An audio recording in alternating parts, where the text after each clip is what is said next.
Paint क्या है? तो माइक्रोसॉफ्ट पेंट एक सिस्टम सॉफ्टवेयर है जो माइक्रोसॉफ्ट विंडोज के सभी वर्जन में आता है। क्लियर है बाबू? तो माइक्रोसॉफ्ट पेंट एक ड्राइंग सॉफ्टवेयर व साधारण ग्राफिक एडिटर है जिसको माइक्रोसॉफ्ट कंपनी अपने विंडोज के सभी ऑपरेटिंग सिस्टम में और सभी वर्जन में देती है। तो माइक्रोसॉफ्ट पेंट का उपयोग मुख्य रूप से ड्राइंग व पेंटिंग के लिए किया जाता है।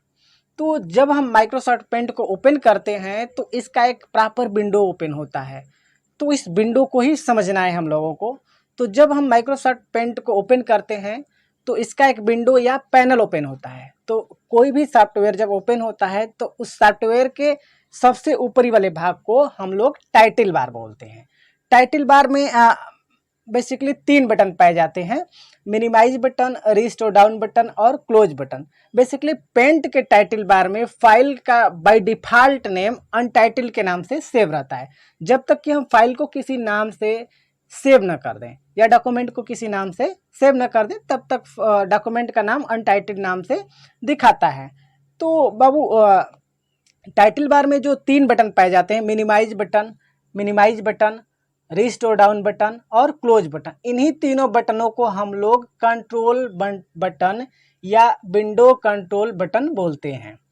तो जान लेते हैं कि ये विंडो कंट्रोल बटन होते क्या हैं। तो यहाँ पे आते हैं बाबू, जैसे यहाँ पे कोई हम लोग डॉक्यूमेंट बना ही लेते हैं, चलिए जिससे समझ में आएगा आपको। इसको हम लोग मिनिमाइज कर लेते हैं, कलर रेड है। तो देखिए ये हमारा डॉक्यूमेंट अब तैयार है। अब देखते हैं यहाँ पे मिनिमाइज बटन।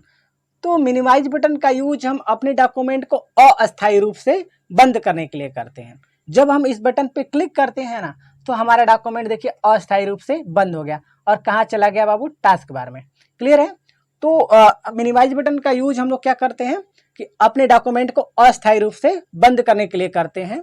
और जब हम लोग इस बटन पे क्लिक करते हैं तो हमारा डॉक्यूमेंट कहाँ चला जाता है? टास्क बार में, और अस्थायी रूप से सेव रहता है। क्लियर है? आते हैं रिस्टोर डाउन बटन पे।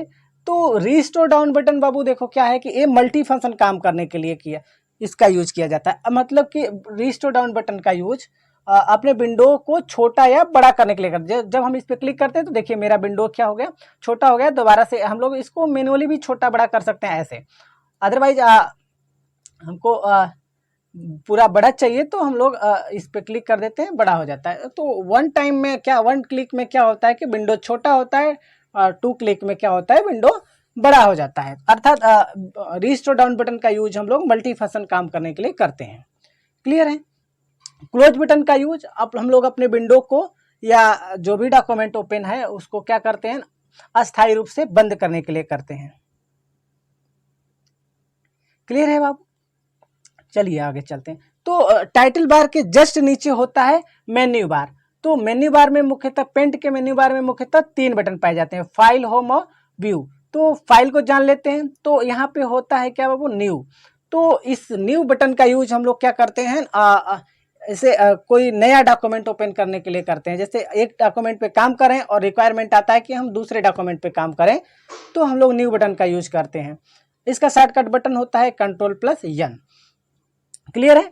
ओपन बटन का यूज क्या है? तो ओपन बटन का यूज है बाबू पहले से सेव हुई फाइल को यदि हमको ओपन करना है तो हम लोग ओपन बटन का यूज करते हैं। जब हम लोग इस पे क्लिक करते हैं तो हमारा फाइल दिखाने लगता है कि कौन सा फाइल आपको ओपन करना। मान लीजिए कि हमको ये फाइल ओपन करना है तो हमने ओपन कर लिया, डोंट सेव, ओपन हो गया। देखिए ओपन हो गया मेरा। क्लियर है? तो पहले से सेव हुई फाइल को यदि ओपन करना है तो हम लोग ओपन बटन का यूज करते हैं। इसका शॉर्टकट बटन होता है Ctrl+O।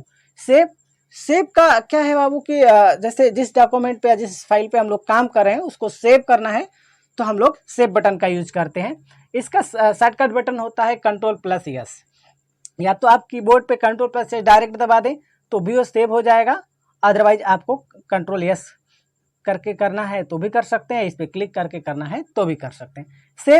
सेव एज देखो बाबू होता क्या है कि सेव एज में सेव एज का एक ऐसा बटन है जिसमें फाइल के फॉर्मेट और फाइल के लोकेशन, मतलब कह सकते हैं कि सेव एज से हम लोग फाइल के फॉर्मेट और फाइल के लोकेशन को चेंज करने के लिए करते हैं। जब हम लोग इस पर क्लिक करते हैं तब देखिए हमारा फाइल का लोकेशन आ गया। यहाँ पे जिस लोकेशन पर हमको सेव करना है हम लोग यहाँ पे कर सकते हैं। और नीचे यहाँ पे जस्ट दिया है कि फाइल का फॉर्मेट, किस फॉर्मेट में आप फाइल को सेव करना चाहते हैं उस फाइल में हम लोग कर सकते हैं। क्लियर है? इसको कैंसिल कर देते हैं, फिर से चलते हैं हम लोग फाइल बटन में और यहाँ पे प्रिंट में देखिए बेसिकली फाइल को प्रिंट करने के लिए किया जाता है। जो भी डॉक्यूमेंट पे काम कर रहे हैं उस डॉक्यूमेंट को हमको प्रिंट करना है तो हम लोग प्रिंट बटन का यूज करते हैं। इसका शॉर्टकट बटन होता है Ctrl+P। क्लियर है? और इसके साथ और सारे ऑप्शन खुलते हैं, प्रिंट का, पेज सेटअप का, प्रिंट प्रीव्यूज का। तो इसके लिए मैं एक अलग वीडियो बना दूंगा पेज सेटअप करने के लिए, तो आप लोग वहां से देख लीजिएगा। आते हैं हम लोग फॉर्म स्कैनर और कैमरा।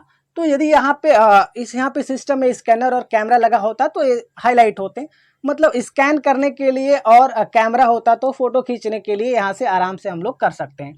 सेंड इन ईमेल, यहाँ पे जो डॉक्यूमेंट हमने बनाया है उसको ईमेल पे यदि सेंड करना है तो डायरेक्टली हम लोग सेंड इन ईमेल से कर सकते हैं। सेट एज डेस्कटॉप बैकग्राउंड, यदि आपका जो डॉक्यूमेंट तैयार किए हैं इसको डेस्कटॉप बैकग्राउंड पे सेंड करना है या डेस्कटॉप बैकग्राउंड पे सेव करना है तो आप लोग यहाँ से सेट एज डेस्कटॉप बैकग्राउंड से कर सकते हैं।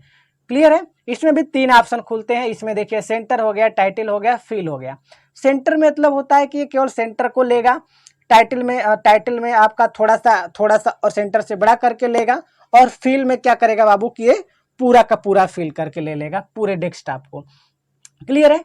प्रॉपर्टीज, ये जो है आपका डॉक्यूमेंट, उसकी प्रॉपर्टी क्या होती है उसको चेक करना है तो आप यहाँ से चेक कर सकते हैं। जैसे दिखा रहा है यहाँ पे देखिए लास्ट सेव ये दिखा रहा है, साइज इसका हो गया, रेगुलेशन हो गया, विड्थ हो गया, हाइट हो गया। तो यहाँ पे इसका प्रॉपर्टीज, डॉक्यूमेंट के प्रॉपर्टीज को यदि देखना है तो आप यहाँ से देख सकते हैं। फिर से चलते हैं हम लोग फाइल में।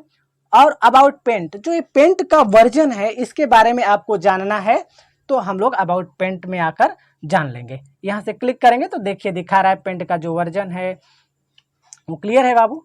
तो चलते हैं आगे। हम लोग यहाँ पे एग्जिट, इससे पेंट के डॉक्यूमेंट से बाहर आने के लिए हम लोग किसका यूज करेंगे भाई? एग्जिट का। तो दरअसल हम लोग को इसका यूज अभी करना नहीं है। तो आगे चलते हैं, यहाँ पे आते हैं बाबू, हम होम में आते हैं।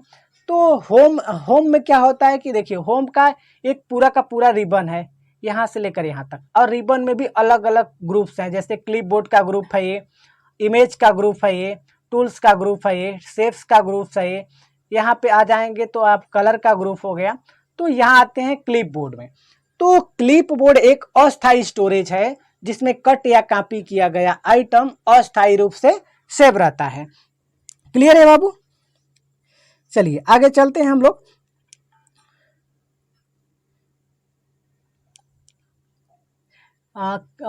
कट या कॉपी या पेस्ट क्या है बाबू ये देखते हैं।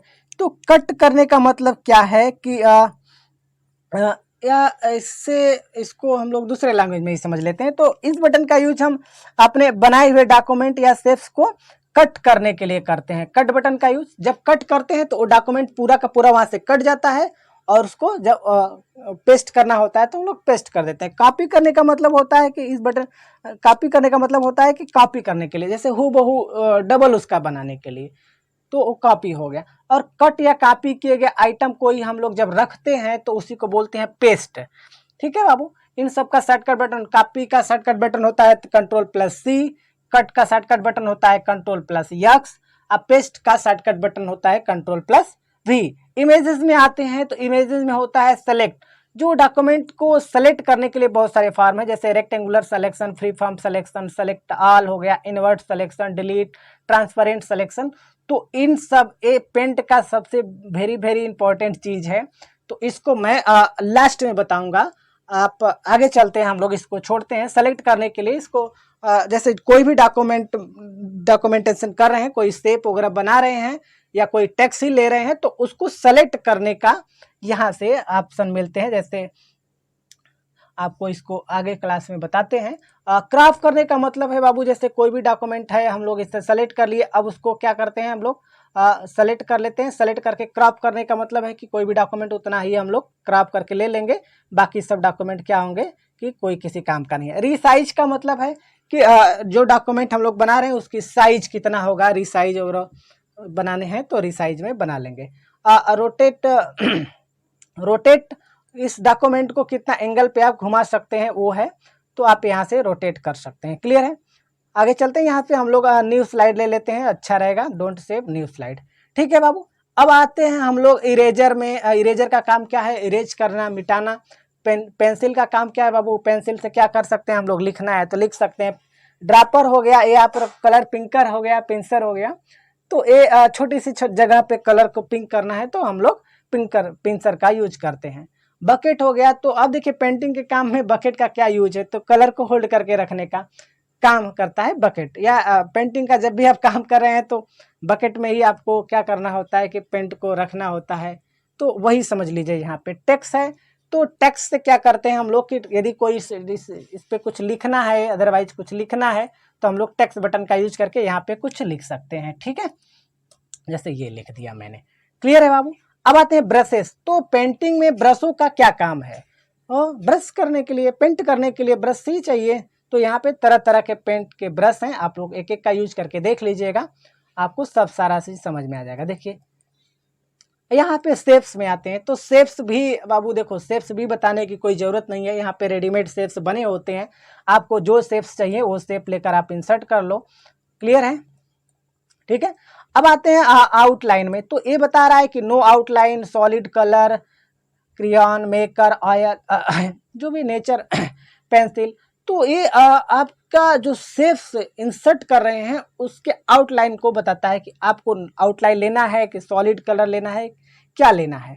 तो यहाँ से फिल में आते हैं, तो वो बताता है कि सॉलिड कलर फिल हो गया, नो आउटलाइन फिल। तो यहाँ पे आप लोग कर सकते हैं। जो आपने फंट लिया है, जो भी आपने टेक्स्ट शेप या फिर कुछ भी इंसर्ट किया है, उसका साइज आपको कम ज़्यादा करना है तो आप यहाँ से कम ज़्यादा कर सकते हैं। क्लियर है? कलर 1 बताता है फंट का कलर, और कलर 2 बताता है भाई फंट के बैकग्राउंड कलर। तो आप ब्लैक एंड व्हाइट से आप समझ रहे होंगे, जो ब्लैक है वो फंट कलर है, जो व्हाइट है वो क्या है भाई? कलर 2 है, मतलब फंट का बैकग्राउंड कलर है। क्लियर है? कलर्स में यहाँ से तमाम कलर्स होते हैं, आप कलर्स लेकर यूज कर सकते हैं। जो कलर आपको चाहिए वो यूज कर लीजिए। एडिट कलर में भी आपका डिफरेंट कलर जो चाहिए वो आपको यहाँ से डिफरेंट कलर जो सेलेक्ट करके लेना है आप ले सकते हैं। तो यहाँ पे डिफरेंट कलर आपके हो जाते हैं। क्लियर है? अब आते हैं एडिट विथ 3D पेंट। तो 3D पेंट के लिए एक मैं अलग से क्लास बनाऊंगा, क्योंकि इसमें नहीं हो पाएगा, तो इसको भी आप लोग अलग वाले क्लास में ही देख लीजिएगा। दरअसल आते हैं हम लोग व्यूज में। तो व्यूज में होता है क्या बाबू? जूम इन और जूम आउट। अपने जो डॉक्यूमेंट है उसको जूम इन करना है या फिर जूम आउट करना है तो यहाँ से हम लोग कर सकते हैं। जो भी पेज होता है बेसिकली 100% होता है, तो यहाँ पे भी जो डॉक्यूमेंट हमने लिया है 100% है, उसको कम ज़्यादा करना है तो कर सकते हैं। यहाँ से आते हैं, रूलर हो गया, ग्राफिक लाइन हो गया, स्टेटस बार। यहाँ पे रूलर मतलब इंची होता है, स्केल वगैरह लगाना है तो आप लगा सकते हैं, ग्राफिक लाइन लगाना है तो इस तरह लगा सकते हैं। ठीक है बाबू? क्लियर है? Full screen. अब फुल स्क्रीन से क्या है कि इसका जो डॉक्यूमेंट है इसको फुल स्क्रीन पे करना है तो आप फुल स्क्रीन कर सकते हैं। बेसिकली यस के एस्केप दबाइए फिर बाहर आ जाएंगे। क्लियर है? तो आते हैं बाबू हम लोग होम पे, और होम पे हम लोग इस सिलेक्शन का यूज करके देख लेते हैं। तो कंट्रोल A करके यहाँ पे हम लोग यहाँ पे न्यू डॉक्यूमेंट ले लेते हैं, पहले ब्लैंक शीट, और हम लोग को यहाँ पे व्यूज में आकर ग्राफिक लाइन और रूलर को हटा देना है। फिर से होम में चलते हैं और यहाँ पे हम लोग सेलेक्ट बटन का यूज करते हैं। जैसे देखिए हम लोग का ट्रांसपेरेंट सिलेक्शन है तो ट्रांसपेरेंट सिलेक्शन देख लेते हैं पहले। ठीक है, अब देखिए जैसे कि मान लीजिए कि मैं कोई शेप इंसर्ट कर रहा हूँ यहाँ पे, और इसकी साइज को मुझको करना है मिनिमम, और इसके कलर को कर देना है रेड, और इसके ट्रांसपेरेंट कलर बनाने हैं। तो यहाँ पे हम लोग करते हैं क्या? रेक्टेंगुलर सिलेक्शन, इसको क्लियर कर दें। अब शिफ्ट के साथ जब इसको खींचेंगे हम लोग तो देखिए इसका ट्रांसपेरेंट कलर बन रहा है। क्लियर है? तो ऐसे आप लोग कर सकते हैं। ठीक है बाबू? अब आते हैं हम लोग यहाँ पे आते हैं, ये तो सही है। पेस्ट फॉर्म पे आते हैं, यहाँ से कोई पिक्चर इंसर्ट करते हैं। जैसे में मान लीजिए कि कोई पिक्चर मैंने इंसर्ट कर लिया हो, यहाँ से मान लीजिए मैंने पिक्चर इंसर्ट कर लिया। क्लियर है? अब हमको इस पिक्चर का चलिए न्यू पहले ले लेते हैं, न्यू स्लाइड, उसके बाद इस पर हम लोग इंसर्ट करते हैं। पेस्ट फॉर्म में आते हैं, पेस्ट फॉर्म में हमने पिक्चर को इंसर्ट कर लिया। इंसर्ट करने के बाद जब आते हैं यहाँ पे टेक्स्ट कोई ले लेते हैं, टेक्स्ट लेते हैं तो हम लोग चलिए ले लेते हैं दीप। तो यहाँ पे अब हमको बनाना है इस टेक्स्ट का ग्रेडियंट कलर, या इस इमेज का ट्रांसपेरेंट कलर बनाना है। इस टेक्स्ट मतलब कि इस इमेज का कलर टेक्स्ट के ऊपर चढ़ाना है। तो कलर 2 को यहाँ पे कर लेंगे ब्लैक, यहाँ से हम लोग आएंगे क्या, ट्रांसपेरेंट सिलेक्शन को इनेबल रहने देते हैं, रेक्टेंगुलर सिलेक्शन को सेलेक्ट करेंगे और इसको पकड़ेंगे इस तरह, और माउस का राइट लेफ्ट क्लिक दबाकर हम लोग इसको लाते हैं यहाँ पे। तो देखिए ये पूरा का पूरा इमेज का कलर लेता चला गया। तो कलर 2 को करें, कलर 1 को करेंगे वाइट, बकेट उठाएंगे, और बकेट उठाने के बाद हम लोग करते हैं, इस पे आते हैं होम पे, बकेट को ले लेते हैं, बकेट लेने के बाद हम लोग इस पे पेस्ट कर देंगे। फिर आते हैं सिलेक्शन में बाबू, सिलेक्शन में रेक्टेंगुलर सिलेक्शन, फिर से हमने इसको किया पकड़ा और ढाका रख लिया यहाँ पे। तो देखिए आराम से इमेज का ट्रांसपेरेंट कलर यहाँ पे बन गया। तो आज की क्लास में बस इतना ही रहते हैं। देखते हैं हम लोग कोई चीज़ें छूटी हुई हैं तो उसको अगले क्लास में हम लोग देख लेंगे।